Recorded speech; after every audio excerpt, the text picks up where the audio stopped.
Ashama harka fuunee hordoftoonni Abduu Moobaayil Aappii jala jirtan hundi keessanuu baga jiraattan baga deebiidhaan gara chaanala kiyyaa dhuftan warra jalqabaa dhuftan ammoo Abduun jedhama. Abduu Moobaayil Aappii sabskiraaybii godhaa maatii keenyatti dabalamaa balballi kenna yeroo hundaayyuu banaadhaa qulfii isaa bitachuun iddoo diimaa san qofa gadi tuquudha. Isin hin kafalchiisuu bilaash firiidha.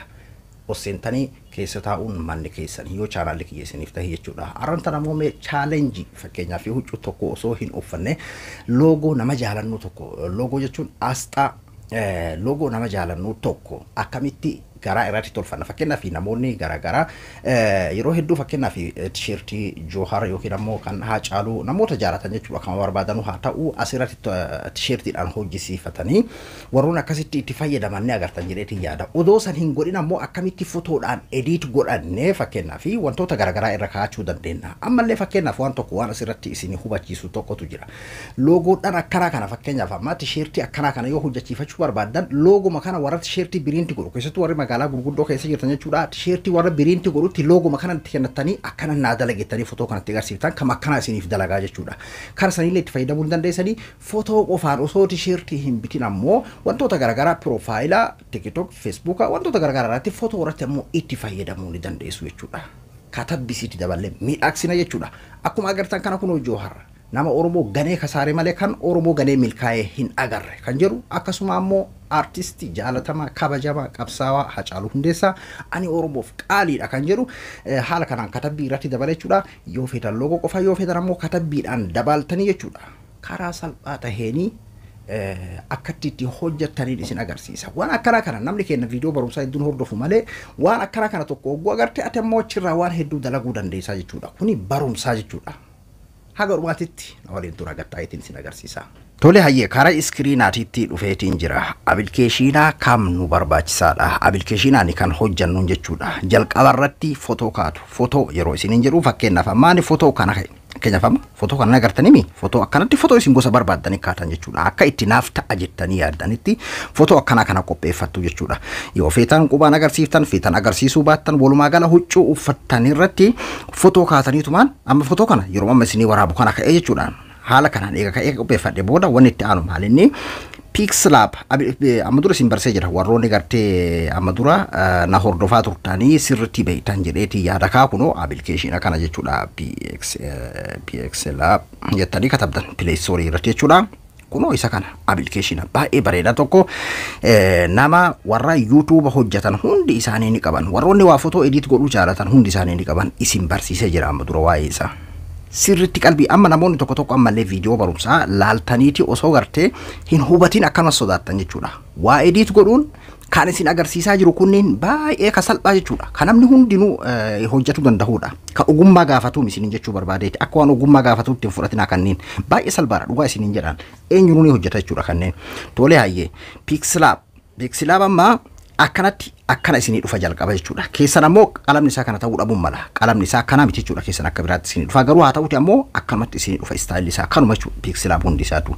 Tole hayyee katabbii keessa jiru kana keessaa hayna akkana qubaa dagattu ne kunoo dilleetitu gubbaa kana jira dilleeti talatu ne keessaa hayna sambooda ammallee isteeppiin deemu kana deemtan amma katabbii keessaa qeemi ammas iddoo kana tuuxan as tuuxaniiti kunoo isii tana tuuxanii ammallee keessaa akkanatti qullaa gootan duuba isaa walii gallee jirraami.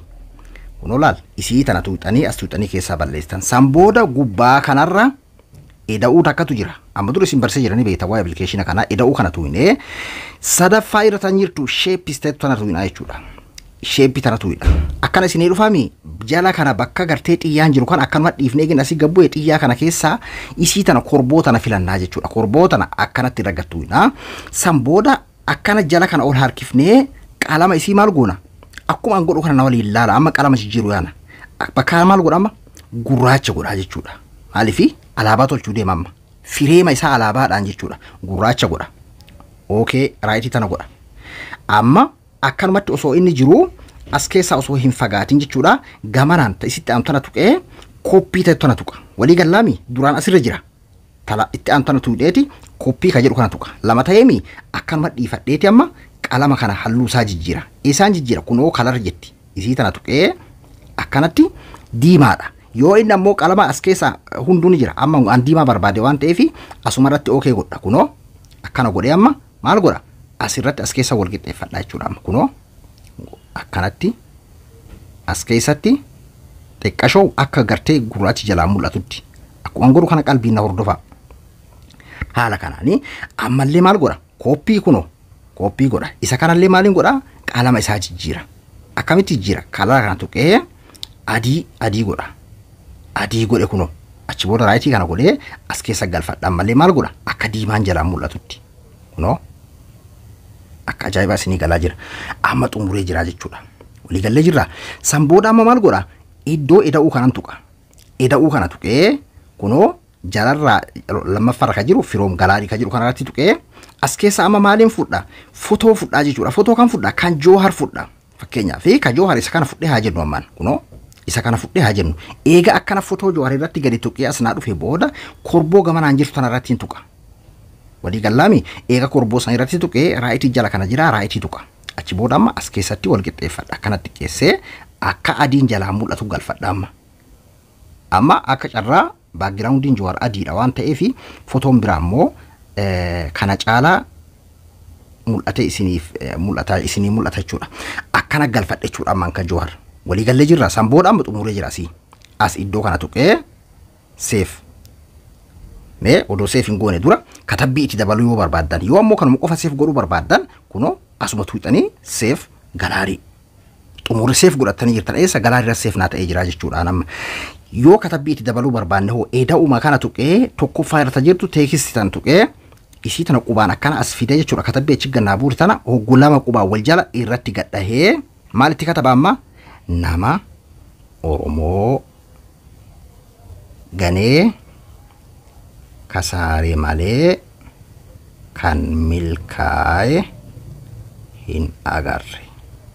walii gallaami akkanatti katabbiin kun akka mul'atuuf maal godha amma qalama isaa jijjiira katabbii isaan jijjiiran keessaan jijjiiraa jechuudha amma katabbii keessaaniin jijjiira kunoo akkana godhee katabbii kamtu naa mul'ata kam kasinitti tole isin amma ka kisinitti tole godhattan fakkeenyaaf amma isa kana godhe giriina kana godhe haa jennu giriina kana eega godhe boca qubee kanniini ammoo ka bareedu godhachuudhaaf kana keessa osoo hin baane katabbii yeroo hundayyuu keessaan jechuudha kan tolfamu kunoo iddoo foontii jedhu kana tuqeetiin kanniin keessaa ka isini boca qubee kanniini keessaa ka isini bareede anama fakkeenyaaf isa kanaan filadhe achi booda ookeen godha maali godha duuba amma kana akkanatti akkana godhee jala kanarra isii tanarratti tuqamma kaarvite tanarratti isii tanarratti tuqee akkanatti akkana jallisa amma raayitii godhee saayizi isii xiqqeessa amma hin guddateemi akka hin guddanne saayiza isaa kanaan xiqqeessa kunoo akkanatti jechuudha nama Oromoo ganee akkana asirratti tolfattan garuu isin amma yoo qubeen kun isin jalaa gurguddatellee kan biraa fudhachuu dandeessan yoo qubeen kun isin hin ta'in kan biraa fudhachuu dandeessan jechuudha kunoo as keessa seentanii hedduu jira as keessa waan ta'eef as keessa akka barbaadan irratti jijjiirachuu dandeessan kunoo amma fakkeenyaaf kun amma baay'ee naa xiqqeessa jechuudha haala kanaan akkanatti akkanatti amma isin garsiisuuf yaan eega akkana katabbiileetti dabalee iddoo kana tuqee akkuma reefu isin jedhe seef godhaa jechuudha amma xumuree jira as keessa eega haala kanaan seef godhee booda maaliin godha amma abilikeeshina kana seena abilikeeshina kana yoo tana isin garsiisee jira walii gallee abilikeeshina PixArt kaleessa ittiin isin barsiisee jira walii gallee jirraami PixArt warroonni har'a jalqabaa fi haala dhufta yoo jiraattan ammoo PixArt jettanii itti katabdan Play Store irra seentanii hedduun keessan ammoo ni beeytan dhiifama gara biraan hankutee PixArt kunoo akkana gootaniitumaan itti katabdan jechuudha inni dhufaa qubee jallisuulleen dhufa jechuudha PixArt kunoo isa kana jechuudha tole hayyee eega isa kana gad irratti gattuuxanii haala kana isinii dhufaa eda'uu jalaa kanani tuuxanii eega eda'uu tuuxanii booda maal gootan amma iddoo fotoo jedhu kana tuuxaniiti fotoo as keessaa ka barbaaddan filattanii jechuudha fakkeenyaaf amma fotoo kana fudhee haa jennu fotoo kana akkanaan naa dhufaami amma eega fotoon kun akkanaan naa dhufee jala kan akkana sarkisee aad fotoo ta'itu tana tuqee fotoon amma tolfadhe kana irratti tuqee aad mataa gubbaa kana tuqee akkanatti kunoo saayiza isaa hanga barbaadeeni akkanatti tolfadhaa jechuudha san booda akkana sarkisee bilaandi akkuma dheengaddaa barumsa amma dura waa'ee kanaa irratti isin barsiisee jiru tokko irratti akkanatti tuqaa jechuudha walii gallee jirra san booda raayitiin godha kunoo seef xumuree jira jechuudha yoo fireema itti godhuun barbaadin yoo alaabaas itti godhuun barbaadin ni dandeessu jechuudha amma kanneen eessaa argadha jalqabuma akka gasseeneen kunoo kan Johar kan amma godhe jechuudha. Kunoo fireemni reefuu dalagadhe illee asitti seefnaa ta'e. Kan osoo itti katabii ittiin katabin illee asitti seefnaa ta'e jechuudha. Amma lagartee fireema kana waan barbaadan irra godhachuu dandeessanii jechuudha. Waliigallee jirraami. Haala kanaan jechuudha. Kan Haacaalullee haaluma kanaan kan isin murattan. Fakkeenyaaf amma kan Haacaaluu yoo itti katabuun barbaadin asirratti tuqaa dilleet keessaa hin godhaa ida'uu kana tuqee galaarii tuqaa amma mee dafee fuudha jechuudha. Isinillee akkanatti daftanii godhuu dandeessan. Kunoo Haacaaluu kana fudhaa korboo kana tuqee raayitiin godhaa akkanatti jechuudha. Garuu jalqaba kana reefuu duuduu bisaa qulqulleeffadhaa jedhee jira. Eega footoo fuutanii qulqulleeffachuu dandeessanii akkanas tuutanii qulqulleessuu dandeessan jechuudha. Kunoo akkanatti jechuudha. Footoo akkanatti Haacaaluu katabbii yoo barbaadan ani Oromoof qaaliidha ka jedhu akka reefuu anamma itti katabe sanitti itti katabattan jechuudha. Yoo hin barbaanne ammoo as tuutaniitumaan seef godhattanii jechuudha. Haala kanaan achi booda PixArt keessatti amma fakkeenyaaf kan irraa kaasee jira. Amma kan Haacaaluu irratti godhuu barbaade kunoo haala kanaan jechuudha. Akkanatti irra godha kan Haacaaluu barbaade jala kana sarkisee multiply akkanatti itti godhattanii jechuudha. Waliigallee jirra. Akkanatti san booda seef haala kanaan tolfattu jechuudha. Akka ajaa'ibaatitti isiniif galee jira jedheeti yaadaan Abduu Mobile App biraa hanga qophii biraatti walitti deebinutti nagayaan tura.